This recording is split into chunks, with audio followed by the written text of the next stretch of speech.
Last night you set the alarm for 6. You were sure tomorrow you'd finally get up early. Then 6 o'clock came, and a hand shot out. You killed it, rolled over, slept till 7:30, again. And here's the strange part you always skip past. Last night, you and this morning, you clearly disagreed. Same person, same bed, completely opposite plans. We call that being lazy or weak-willed. But those words explain nothing. They just scold. Something real is happening here, and it has a shape.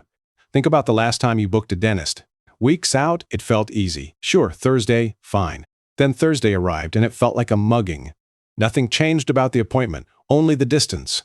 That gap is the whole thing. Hold on to it. Here's the mechanism, and it's older than you are. Your mind runs 2 different clocks at once.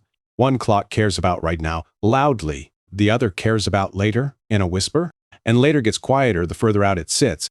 A reward today feels enormous, urgent, and real. The same reward next year feels faint and theoretical. That fading isn't a bug you can scold away. It kept your ancestors alive when now meant survival. Eat the calories today. Next winter is a maybe. But the wiring never got the memo about retirement, or flossing, or the report due in 3 weeks. So it keeps trading your future for a snack. And it feels completely reasonable while you do it. That's the trap. It never feels like sabotage. Now here's the part that reframes everything. When you picture yourself a year from now, something odd happens quietly inside your head. Researchers have actually watched this on brain scans. Thinking about your future self looks a lot like thinking about a stranger. Not you, someone else. Read that again, slowly. A stranger. That's who inherits the debt you're building tonight. That's who wakes up to the alarm you set. That's who pays for the cart you just filled. No wonder present you keeps winning the argument.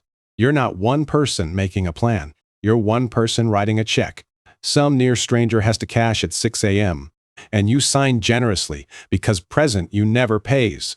Watch how neatly this explains your worst habits. The second drink is here, warm, and now. Tomorrow's headache belongs to that other guy. The credit card hands you the thing today. The bill arrives addressed to someone you barely know. Procrastination is the same move, wearing a disguise. The relief of not yet is immediate. The panic of the deadline is safely off stage. So you take the relief every single time until off stage becomes tonight and you're the stranger now. Notice we haven't once mentioned discipline. That's on purpose. Discipline is the wrong lever. Willpower is you fighting your own wiring, live, at midnight. And at midnight, the wiring plays home field. Anyone can lose that fight. Most nights, you will. So the people who beat this don't fight harder. They fight earlier, while the reward is still abstract. They make the decision once, far from temptation. Then they make it genuinely hard to undo. That's the whole game, and here's how it's played. First move, shrink the distance to your future self. That stranger stays a stranger while they're vague. So make later specific and make it yours. Not safe for retirement. That's just a fog. Instead, the exact morning you want to stop working. Picture that morning. What's in your hand? What does the room smell like? Who's there? The more real that scene, the less it fades. You're not motivating yourself. You're introducing yourself to the actual person who has to live there. Second move, and this one is sneaky powerful. Since now always wins, put the cost now. Drag a slice of the future consequence into today. Somewhere you can feel it while you decide.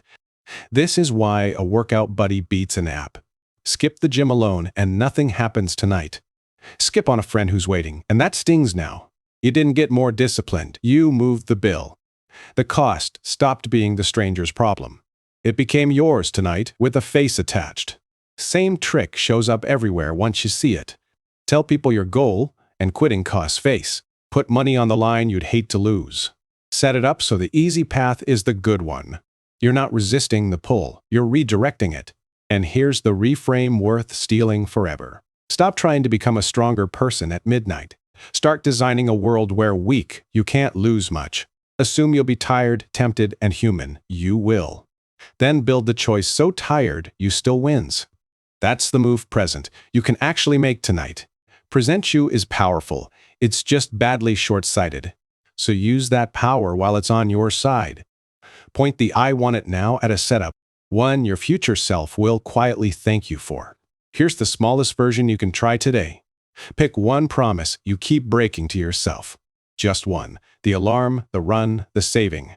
Don't resolve to want it more. That never works.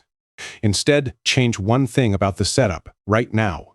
Put the phone across the room before bed. Lay the shoes by the door tonight. Move the money the second it lands. Text the friend, so backing out costs something. One tiny lever moved while you still care. Because the version of you that cares is the one awake right now reading this, not the one who'll be hitting snooze tomorrow. So let present you do one genuinely useful thing.